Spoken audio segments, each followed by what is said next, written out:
चलो हम लोग पढ़ रहे हैं सूक्ष्म जीवों का संसार सूक्ष्मदर्शी द्वारा आंखों देखा। ये थोड़ा सा लंबा चैप्टर है, ये चलेगा लगभग 1 सप्ताह 2 सप्ताह चलेगा। तो ये हम लोग शुरू किए थे। इससे पहले हम लोग क्या पढ़े थे? सूक्ष्म जीवों का वर्गीकरण, जिसमें 4 तरह से हम लोग पढ़े थे। 4 तरह के सूक्ष्म जीव होते हैं। पहला कौन था हमारा? जीवाणु था। दूसरा क्या था? कवक था। तीसरा क्या था? शैवाल था। चौथा क्या था हमारा? प्रोटोजोआ था। इस प्रकार से हम लोग वर्गीकृत किए थे। फिर देखे थे कि जीवाणु भी दो तरह के पढ़े थे। उसके बाद हम लोग क्या पढ़े थे? कवक भी, प्रोटोजोआ भी और शैवाल भी 2 तरह के पढ़े थे ना, ये सब हम लोग। लेकिन आज जो पढ़ने वाले हैं वो क्या पढ़ने वाले हैं हम लोग? आज पढ़ने वाले हैं सूक्ष्म जीवों का निवास।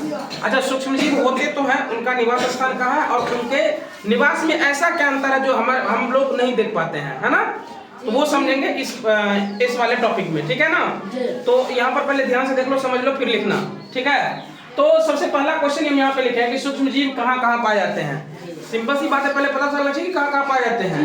तो सूक्ष्म जीव देखो, सूक्ष्म जीव हमारे आसपास हवा, पानी, मिट्टी, हमारे शरीर के अंदर और बाहर, और बर्फीली चट्टान, गर्म झरने, मरुस्थल, समुद्र की तली, दलदल आदि सभी जगहों पर, मतलब जितनी भी जगह तुम्हारे आंख के सामने नजर आते हैं उन सभी जगहों पर कुछ ना कुछ सूक्ष्म जीव पाए जाते हैं। जैसे तुम बोलोगे कि सर दलदल में कैसे समझ में आएगा, तो तुमने देखा होगा कि जब दलदल से तुम बाहर निकलोगे तो तुम्हारा शरीर नोचता है ना। वो किसकी वजह से नोचता है? सूक्ष्म। तुम बोलो उसको फिर भी वो नोचता है। किसकी वजह से नोचता है? सूक्ष्म जीव की वजह से। जो सूक्ष्म जीव चिपके रहते हैं वो छूटते हैं, क्योंकि हमको आंखों से दिखाई नहीं दे रहे हैं। हम तो अपने तरफ से साबुन लगा के साफ कर दिए हैं, लेकिन कुछ ऐसे होते हैं जो चिपक जाते हैं, बिल्कुल वो छूटते ही नहीं है। जिसकी वजह से क्या होता है? पैर हाथ नोचता है और कभी-कभी देखो कि छोटा-छोटा फुंसी टाइप का भी निकल जाता है। तो वो किसकी वजह से होता है? सूक्ष्म जीवों की वजह से होता है, ठीक है ना?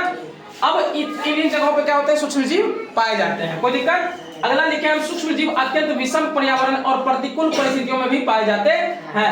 अत्यंत विषम पर्यावरण मतलब पर्यावरण की कैसी भी स्थिति, वहां पर भी क्या होते हैं? सूक्ष्म जीव पाए जाते हैं। ये तुमको तब समझ में आएगा जब हम बताएंगे कि सूक्ष्म जीव हमारे लिए लाभदायक क्यों है और हानिकारक क्यों है।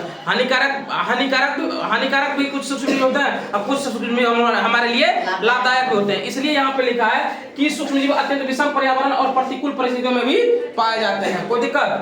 आगे लिखेंगे, कुछ सूक्ष्म जीव स्वतंत्र रूप से पाए जाते हैं, कुछ परजीवी या सहजीवी रूप में दूसरे जीवों पर निर्भर रहते हैं। कुछ सूक्ष्म जीव जो तुम्हें आंखों से दिखाई देंगे, थोड़ा मतलब कम से कम समझ में आएगा कि ये सूक्ष्म जीव है, तो वो आंखों से दिखाई देंगे तो वो स्वतंत्र रूप से पाए जाते हैं। लेकिन कुछ ऐसे सूक्ष्म जीव होते हैं जो क्या होते हैं? या तो परजीवी होते हैं या फिर सहजीवी होते हैं। सहजीवी का मतलब क्या होता है? यहाँ पे दोनों एक दूसरे के साथ मतलब अनुकूलित हो, जैसे मतलब ये इसकी सहायता कर रहा है और वो इसकी सहायता कर रहा हो। जैसे हम लोग अभी बात किए थे किसका बात किए थे?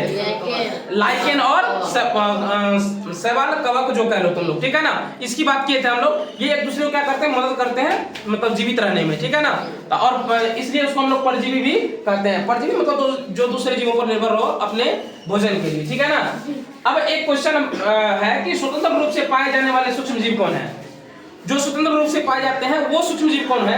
तो जो अमीबा जैसे सूक्ष्म जीव होते हैं ना, वो क्या होते हैं? स्वतंत्र रूप से पाए जाते हैं। अमीबा हो गया, पैरामीशियम हो गया, ये सब स्वतंत्र रूप से पाए जाने वाले सूक्ष्म जीव हैं, ठीक है? अब देखो, कुछ जीवाणु या कवक समूह या झुंड में पाए जाते हैं, लेकिन कुछ ऐसे कवक या जीवाणु है जो क्या होते हैं? या तो समूह में होते हैं या फिर झुंड में होते हैं। जैसे तुमने देखा होगा ब्रेड पे देखोगे कवक जब लगता है तो उसमें देखोगे पूरा एकदम झुंड में रहते हैं, है ना?